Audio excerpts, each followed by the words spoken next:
I think we should look at the history of religion and be fascinated by it, just as we look at the history of art and so on. But I don't think that religion has anything useful to teach us.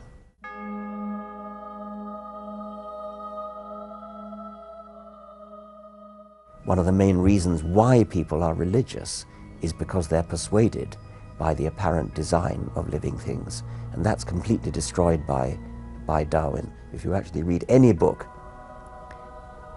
by a biologist about evolution, it's hard to see how you could fail to be persuaded of it. I mean, the evidence is just absolutely pat. There's no doubt about it. It's not a controversial issue.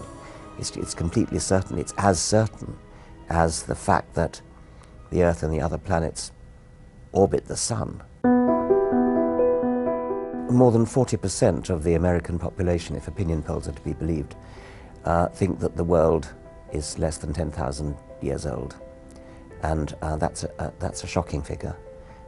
It shows deep, profound ignorance. It sounds very laudable to teach the controversy, to teach both theories, but there aren't two theories. There's only one theory around. There's only one game in town as far as serious science is concerned. Of course, you get negative reactions from creationists, but who cares about creationists? They don't know anything.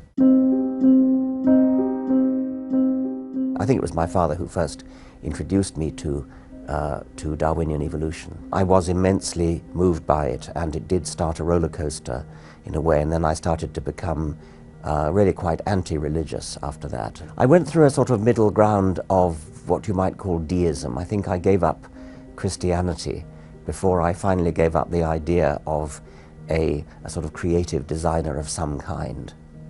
Darwin made it possible to be an intellectually fulfilled atheist. Before that, you could be an atheist. Hume was, for example, but it was quite difficult because you had no good explanation for why living things look so well designed. Darwin provided that.